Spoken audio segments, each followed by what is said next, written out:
कंटाळा आला. तो असा करून बसलेला मला बघून की काय बनतीये ही.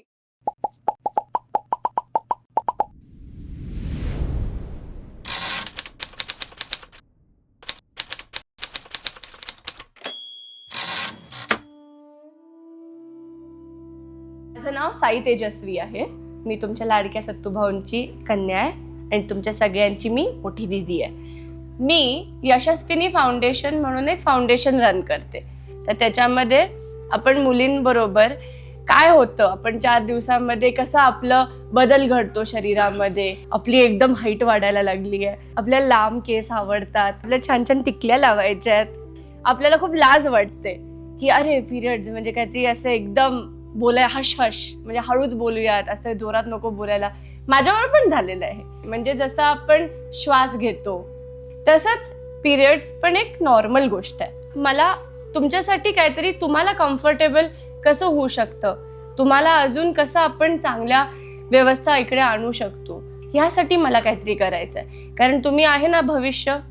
आता मी बघा, मी पण आपल्या भागातली आहे, मी पण कोकरूडची आहे, मी चालले ना जिल्हा परिषद लढायला, हो की नाही. मग तुम्ही पण उद्या हा निर्णय जर कधी घ्याल त्यासाठी स्ट्रॉंग व्हायचंय की नाही. आणि मग ते स्ट्रॉंग कसं होणार, तुम्ही आता असे संवाद करून स्ट्रॉंग होणार तुम्ही, हो की नाही. आणि जे माझं यशस्विनी फाउंडेशन बद्दल मी बोललं ना, त्याच्यामध्ये आपण हेच करतो. आता आपण मासिक पाळी व्यवस्थापनाचं काम केलं, ज्याच्यामध्ये आपण सगळ्या मुलांशी संवाद केला. काही म्हणतात की पिरियडच्या टाइमला किचनमध्ये जाऊ नका, वेगळ्या ताटामध्ये आपल्याला खायला वाढतात, कधी कधी वेगळ्या एका बेडवरती झोपवतात. तुम्ही सगळे खूप प्रिव्हिलेज्ड आहात की तुमच्या बरोबर झालं नाही आहे, की तुमचे आई वडील इतके चांगल्या विचाराचे आहेत की त्यांनी असा कधी भेदभाव नाही केलाय. पण मी जेव्हा फिरत होते तेव्हा मला किती मुलींनी सांगितलं की हो आम्हाला तसं करतात. म्हणजे मी तुम्हाला काय सांगतेय, शेअर करते तुमच्यावर. त्यामुळे आता जर तुम्हाला हे सगळं कळालं तर उद्या जेव्हा अशी कोणतरी मुलगी तुमच्या समोर येईल जिला अशी अडचण कधीतरी आयुष्यात तिने सोसली आहे, तुम्ही तिला कसं कन्सोल करू शकाल हे तुम्हाला मी समजवायला आलेली आहे.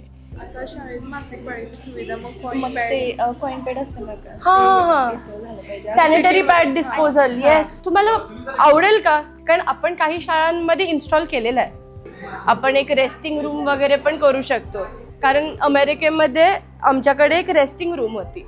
तर त्या रेस्टिंग रूममध्ये आम्हाला जेव्हा थकायचो आम्ही की अच्छा आता मला पोट दुखतंय, मला जाऊन नुसतं पडायचं आहे, तर तसं आपण काहीतरी इथे करू शकतो. तर तुम्हाला पण छान वाटेल ते. तर तुम्हाला अजून जेव्हा पण आयडियाज येतील मला सांगत जावा. Okay, good. हेच मला ऐकायचं होतं. आता तुमच्या घरांमध्ये तुमची आई असेल, बहीण असेल, एक स्त्री असेल तुमच्या घरांमध्ये, तर तुम्ही आता मोठे इनफ आहात समजायला की एक स्त्रीला आपण कसं रिस्पेक्ट करायचं, तिची काळजी कशी घ्यायची. घेताना आईची काळजी, बहिणीची काळजी, तशीच तुमच्या भोवती आता मी असेल, ह्या सगळ्या मुली असतील, तुमच्या शिक्षक असतील ज्या स्त्रिया आहेत, तर त्यांच्याबरोबर तुम्ही कसं राहावं हे तुम्हाला तुमच्या आईवडिलांनी 100% शिकवलेलं आहे. आता मला माहिती आहे तुम्हाला थोडंसं असं अरे दीदी माझ्याशी का असं हे बोलायला लागली आहे वाटणारच आहे 100%. माझ्या शाळेमध्ये पण जेव्हा आम्ही हे सगळे क्लासेस घ्यायचो ना, जेव्हा तुम्ही प्युबर्टी हिट करता त्याच्यानंतर एक एज्युकेशन द्यायला लागतं. सॅनिटरी पॅड्स माहिती आहेत काय असतात? येस, माहिती आहे. लाजायचं नाही, मी मोठी बहीण आहे तुमची. सॅनिटरी पॅड डिस्पोज करण्यासाठी जे मशीन असतात, नॉट डिस्पोज म्हणजे फेकायला, जे नवीन पॅड्स तुम्ही घेऊ शकता मुलींसाठी, ते आपण इन्स्टॉल केलेत. तर एक इकडली दिदी मला म्हणली की ते आपण आपल्या शाळेमध्ये करायला पाहिजे. मी ह्यांच्याशी 15-20 मिनटं बोलले. 15-20 मिनटं मी त्यांना म्हणलं की तुमचे काय प्रश्न आहेत मला सांगा, तुम्हाला काय वाटते आपण करू शकतो मला सांगा. काही आलं नाही उत्तर मला. म्हणलं ठीक आहे. त्याच्यानंतर जेव्हा सगळे जात होते तेव्हा एक दिदी येऊन मला म्हणली की जे आहे ना ते सॅनिटरी पॅडचं मशीन ते आपल्या शाळेमध्ये करू शकतो का आपण. आणि तिने मला कानात सांगितलं. मला छान वाटतं, मला अभिमान आहे तिचा की तिने मला सांगितलं. कारण आपल्या गावामध्ये आपण जास्त ह्याच्याबद्दल बोलत नाही, करेक्ट. पण हे जे कानामध्ये सांगण्याची गोष्ट आहे ही तोडण्यासाठी मी हे सगळं करते आहे की तुम्ही ओपनली बोलू शकता, की तुम्ही ओपनली एकमेकाला सांगू शकता की अच्छा ठीक आहे असं आहे, पुढे काय. जेव्हा आपण आपल्या मुलांना शिकवतो तेव्हा ते पुढे जाऊन आपल्या मुलींची संरक्षण आणि रक्षा चांगली करू शकतात. तुम्ही सगळे भाऊ आहेत, रक्षाबंधनला तुम्हाला सगळ्यांना राखी का बांधते बहीण? कारण तुम्ही तिची रक्षा करण्यासाठी. त्यामुळे मी तुमच्याशी हा संवाद साधतेय, कारण तुमच्या लाईफमध्ये तुमची बहीण असणार आहे, तुमची वाईफ असणार आहे उद्या, मग तुमची मुलगी असणार आहे. तर आता तुम्ही 10वीमध्ये आहे. 15 हे एज आहे ज्याच्यामध्ये समजतं सगळं आपल्याला. माहिती आहे तुम्हाला इनिशिएटिव्ह म्हणजे काय?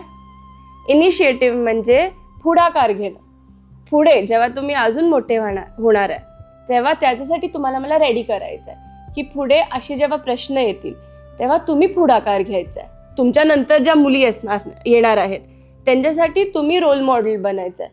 मी बनतीये ना तुमच्यासाठी आता रोल मॉडेल.